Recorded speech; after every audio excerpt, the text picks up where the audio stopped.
Do you just stare at that white piece of paper and wonder what to do next? Hi, this is Stevie.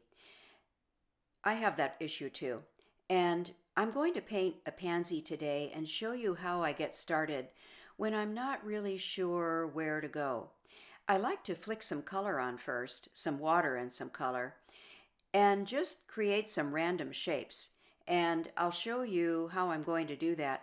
I start by just taking water. I'm using my number 8 Princeton Velvet Touch brush. That's a synthetic bristle brush. And I'm getting my colors ready first. The yellow is New Gamboge, and then I'm going to use Cobalt Blue and Permanent Rose. Just the 3 colors. Well, I will add a 4th color later, but for now, just the 3 colors to help keep things simple, to not get too complicated with this. So first I flick some water on my paper, just randomly. And I don't cover the entire paper with water. There's just beads of water in different places. And then I start throwing on some color. And I'm taking the yellow and putting it where I think there would be some foliage once I'm finished. But I don't really worry about where it might go on the flower. And I use my spritzer to help keep that paint wet. I don't want any little drops that dry on the paper and look like dots. But I can move the color around, and I know that some of that color is going to get on my flower, and I don't worry about that, and you'll see why. If you have too much color in one spot, keep a tissue or a paper towel handy to blot it up. Now I'm adding some cobalt blue, and I'm not really mixing it in because the color is wet where I put the yellow down. The blue just kind of blends in, and I mush it around a bit to maybe show the beginnings of some foliage, just to really spread the color out because I don't want any dots of color to appear. And that looks pretty good. Notice how light the color is though. My color is really watered down at this point. Now I'm adding Permanent Rose, which is a really strong color. You have to be careful with this one. So I'm going to blend it out. And what I'm hoping for when I'm finished is that it might look like there's some distant flowers in the background. So really, I'm just getting some color in there. Again, I'd want to blend it out a bit because I don't want that color to overpower the other colors in the painting. And this is going to lighten up quite a bit as it dries. But this is only the first layer, and it just gives you a way to start. Notice how I left a lot of white in the center of the painting. And that's where I'm going to draw my pansy. But first I had to dry my paper with a heat gun. So that's dry paper now. And see how it lightened up? You can't see too much of the blue, which is okay at this point. So now I'm going to take my pencil and just draw the shape of a pansy. And the starting point I like to use is the center of a pansy where there's that little yellow spot in the center. And then I go from there to create the different petals. And pansies have 5 petals. There's that big petal that I'm drawing right now at the bottom. Then there's the 2 bigger petals on each side. And then I'm just adjusting the size of those petals there. Then there are 2 other petals behind those. And that's something that people often forget, but there are actually 5 petals on a pansy. And look how much of the yellow color and the other colors is in that pansy, and I'm really planning to paint a white pansy with some purple centers. But I'm not worried about that, and you'll see why. It really adds to the charm of this painting. So I'm starting by painting that little yellow spot. Generally, I start in the center when I paint flowers. And there's a little spot right above that yellow that I won't paint yet, and that is kind of a yellow-greenish color. But I'm going to start working on the petals now. And what I do is I take some water and wet each petal, not all at the same time, just the one you're going to work on. And then I'm going to mix up I'm going to use a darker blue now, my French ultramarine, and I'm going to use the Permanent Rose as well. But I don't mix them on my palette. I pick up a little bit of each color, but I don't mix them. And when I do it that way, notice how the colors separate and you can see it gives a variety. It's not all one flat color. As it dries, you'll notice that. So what I'm doing there is trying to pull out a little bit of that color, but I don't want it to go too far. I don't want it to cover that whole petal. And it takes a little practice. This was my first one, and I kind of mushed it up a little bit, but no worries because it all works out in the end. So I think you can see where I'm going with it now. I don't really want to pull that color out further than that. What I was trying to do was separate that petal from the one below it, making it really more of a shadow there with the purple. And that's pretty good. I would just leave it that way. Now we'll go on and work on the next one. Again, wetting the petal first, and be careful not to get your water too close to that other petal or they're going to bleed into each other. Same thing. And just notice how I move the paper and I hold it up to let that color flow a little bit on the paper. And you can't always control where it's going. It doesn't really matter. Notice how I could work into it a little bit with my brush. But that's pretty good. We'll have other things to do to that petal later on. Now the same process for this third petal. This is a much bigger petal, so I needed more paint to do this. And I really like how the blue and the pink, the permanent rose are separated because I didn't mix them together on the palette. I just picked up one color and then picked up the other color with my brush and let them blend on the paper. And notice how I left a little space in between that bottom large petal and the other two above it. And quite often those petals turn, so it kind of looks like it's turning, but that's really to keep the colors from bleeding into each other on the different petals. So now I'm moving on to the fourth petal. Same process. I wet the petal first, then pick up my two colors and add them in close to the edge of the petal. Let them bleed out toward the edge. Now here I am going to cover that entire petal with the color, but I'm trying to make the color lighter out toward the edge.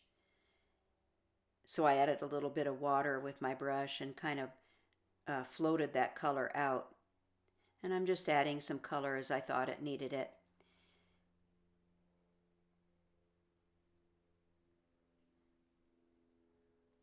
Now, at this point, I want to start adding, I'm not finished with the flower, but I want to start adding some foliage so that the background doesn't look disconnected from the flower once we're finished.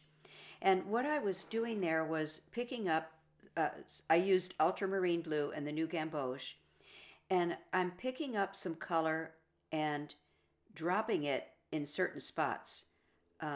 Where you see a spot on the edge of the flower where there's kind of a V shape, I try to drop some color in there and then pull it out from there.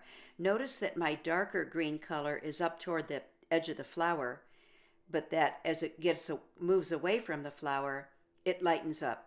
And that's because you don't want really dark color going out to the edge of your paper. It'll just draw the eye right out of the painting. But notice how I do that. And notice also how the white pansy, the white really shows up once you add some dark up against it. And I will be adding more dark as we go. This is just my first layer, really. Just to get something around the flower, start defining the edges of the petals. And I'm adding a little more pink color to the background there. But it's a back and forth process. But I continue around the flower. Don't make a green halo around the flower. That is, leave white space so that it doesn't look like it's just totally circled by green. And you know, when I finished this painting and I looked at it, I didn't do a very good job of that. After I took the photo of it, I looked and thought, oh my gosh, there's a green ring around the painting. So I actually went back, and if you look at the very last part of this video, that the photo of my final painting, you'll see that I went back and added more foliage to help fix that problem. You can already see it happening, and it's funny how you don't notice those things when you're doing them. So I really caution against that. What I have there is okay, but some of those darker green spots, you need to pull out some foliage of the same color value so that it doesn't look like a circle around the flower. So here I'm going back in and adding the fifth petal to the flower while the background dries. And I'm just getting some water in there. It was a little hard to get in that skinny space between the other two petals, so I was just really careful about that. And I dropped in, I'm using some of the permanent rose with a little bit of the blue, but this one is just more permanent rose, predominantly permanent rose. And same process, I got the color up around against those other petals, then I'm just pulling it out with some water. And I really want to, generally when you're painting flowers, you want to pull your color out in the shape of the petal, like I'm doing there. So I went back in and fixed that and just pull that color out. So see, when I turn it around, it looks like the petal is going in that direction then. I hope that makes sense. So that's looking pretty good. Now I'll continue on with the background. And I'm also liking what I see here, that I have some lost edges already. At the very bottom of the big white petal, at the bottom of the painting, there's a nice lost edge. I hope I don't lose that working on the background. And I'll purposely make some other lost edges too. It's nice to have a variety of lost and found edges. So what I'm just continuing on with adding dark color up against the flower and then pulling it out in random shapes. And notice how I manipulate that brush. I can stand it up on the paper and pull out little leafy or sticky looking things. A lot of times when I say that I'm mushing the color, what I'm doing is laying that brush down. I'm using the belly of the brush, the whole belly of the brush to mush that color around and pull it out toward the edges of the painting. There, I was just fixing that one petal.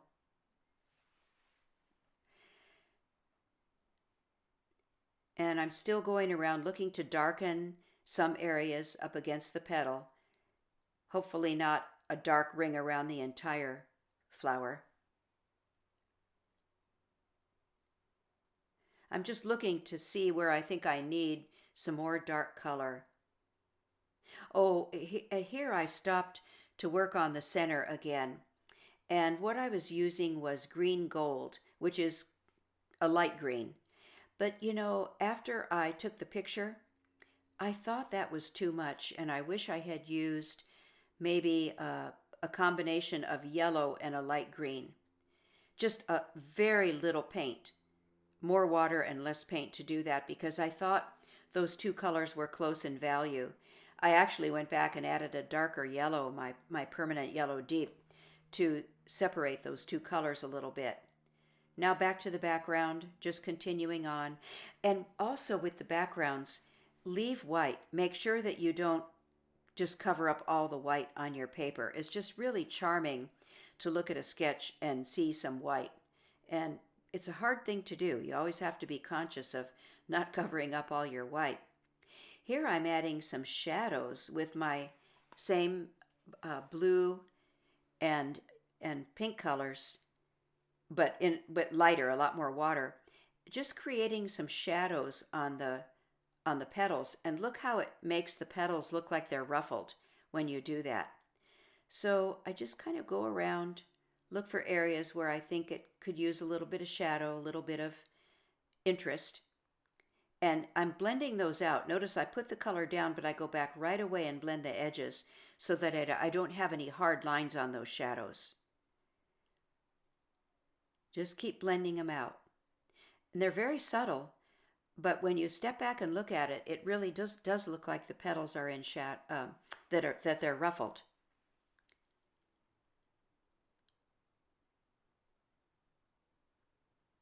Just soften them up.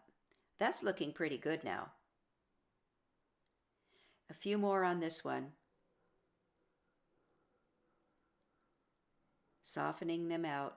Don't wait too long to soften them out because the paint will dry pretty fast, At least it does here where I live in Arizona. And now I picked up my liner brush, and you're going to use very thin paint to do this. And don't do too many of these. I'm just standing my brush almost straight up, using a very light touch, and pulling out a few strokes of the purple color, like the pansies have. And I didn't have a reference photo for this. I've painted so many flowers, I just did this from memory, but there's lots of photos on the internet of pansies that you can follow. And notice how I blend out those edges after I do those light strokes. I don't want them to look too harsh, so I use my other brush to go back and blend them out a little bit on the edges.